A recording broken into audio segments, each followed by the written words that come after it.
Hello दोस्तों, आपका एक बार फिर स्वागत है। मैं अनिल अपने यूट्यूब चैनल पर आपका सभी का स्वागत करता हूं। दोस्तों, आज से हम एक वीडियो सीरीज़ शुरू करना चाहते हैं जिसमें मैं भारत और भारत के पड़ोसी देश के साथ भारत के जो संबंध हैं उनके बारे में हम विस्तार से चर्चा करेंगे। प्रत्येक एक वीडियो में हम भारत के पड़ोसी देश यानी किसी भी एक देश को उठाकर उसके बारे में चर्चा करेंगे कि भारत के संबंध किस प्रकार उससे रहे हैं और क्या इतिहास रहा है। इसी कड़ी में आज हम अभी हाल ही में चर्चा में रहा गलवान घाटी, आपने सुना ही होगा, सैनिकों में झड़प देखने को मिली। तिब्बत भारत की सीमा से लगता ही है, चीन भी एक बहुत बड़ा विवाद है भारत के लिए।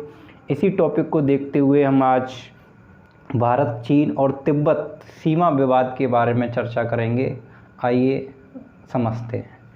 हम आपके मैप में देखते हैं कि ये जो वाला भाग है ये नेपाल है, इसके ऊपर जो भाग है ये तिब्बत है और इसके ऊपर जो भाग है वो चीन है और ये जो वाला भाग है ये अरुणाचल प्रदेश है। इधर बांग्लादेश भी है। भारत की 3,488 किलोमीटर की सीमा चीन से लगती है। बात करते हैं, हम एक टॉपिक समझते हैं, 13वीं शताब्दी। वंश का नाम है सुंग वंश।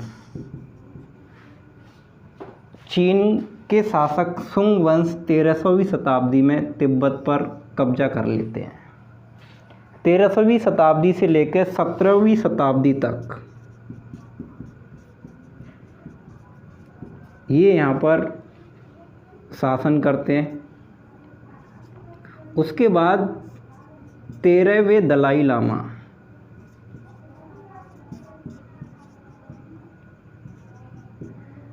तिब्बत की स्वतंत्रता के लिए लड़ाई कर रहे थे, संग्राम चला रहे थे। 13वीं शताब्दी में तिब्बत एक स्वतंत्र राज्य बनता है। उसके बाद क्या होता है, 1912 तक ये जो इलाका है ये स्वतंत्र बना रहता है, लेकिन इस पर जो चीन की नज़र है वो शुरू से ही है, क्योंकि ये वही सुंग वंश के राजा थे जिन्होंने इस तिब्बत पर काफ़ी समय तक राज किया था। उसके बाद 1912 में 13वें दलाई लामा तिब्बत को स्वतंत्र घोषित करते हैं, यानी एक प्रभु संपन्न देश घोषित करते हैं। भारत में उस टाइम पर अंग्रेज़ों का शासन था। अंग्रेज़ों से पहले मुग़ल थे। इस इलाके पर ना तो अंग्रेज अपना हासिल कर पाए और ना ही मुग़लों का शासन रहा इस इलाके पर। अर्थात भारत की सीमा और तिब्बत की सीमा निश्चित सीमा नहीं थी। 1914 में आप जानती हैं शिमला समझौता भी हुआ।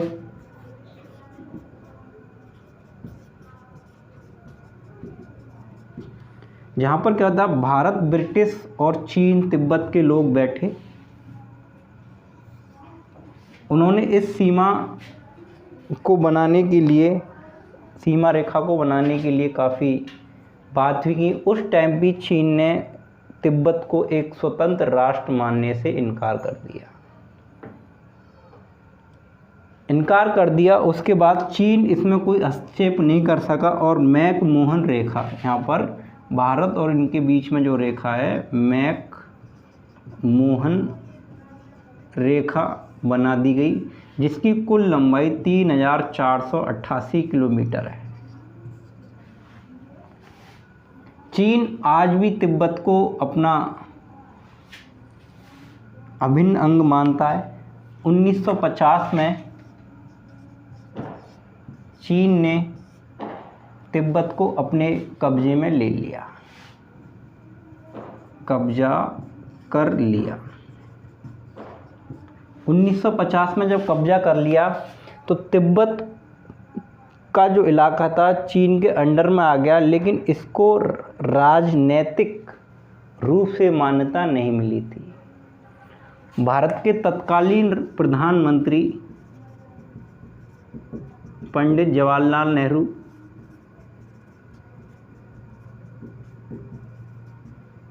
जी ने सबसे पहले तिब्बत को चीन का अभिन्न अंग माना और उन्हें एक स्वतंत्र राष्ट्र के रूप में न मानकर चीन के हस्तक्षेप वाला राज्य माना। उसके बाद ये विवाद तभी से बना हुआ है। चीन की जो सेना पीपल्स करके एक आर्मी का अरुणाचल प्रदेश से 15 किलोमीटर की दूरी पर स्थित है। एक बेस कैंप बना रखा उन्होंने।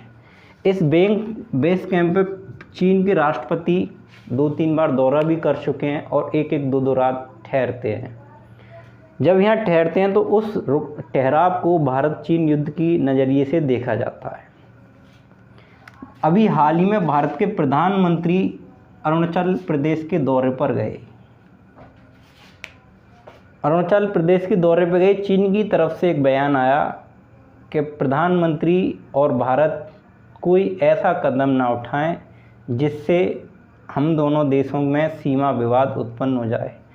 प्रधानमंत्री उसके बाद जब यूएनओ में गए तो यूएनओ में अपने भाषण में उन्होंने कहा था, हमारी सीमा चीन से काफ़ी लंबी है और हमारे वैचारिक मतभेद भी हैं, उसके बावजूद भी हमें 40 साल से एक भी गोली नहीं चलानी पड़ती है।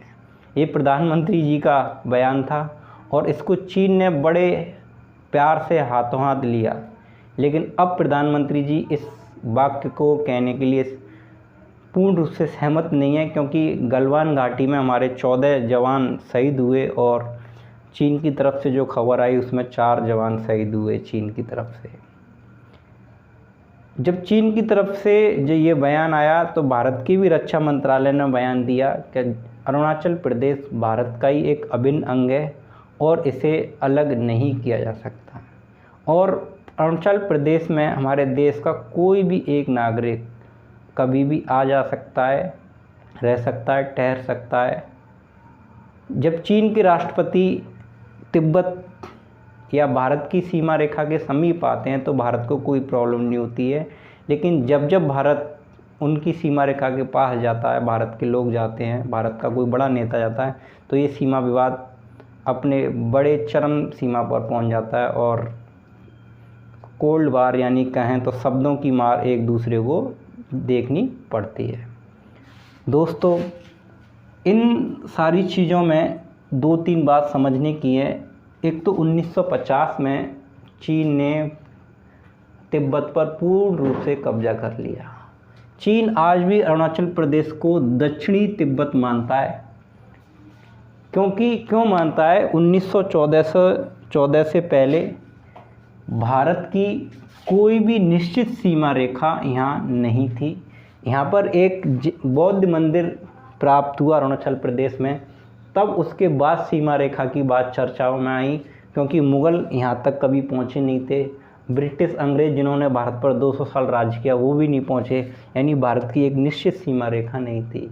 इस समझौते में, शिमला समझौते में, हम शिमला समझौते की एक वीडियो अलग बनाएंगे, उस पर विस्तार से चर्चा करेंगे। लेकिन अभी हाल यही समझते हैं कि यहाँ पर कोई भी सीमा रेखा पूर्व से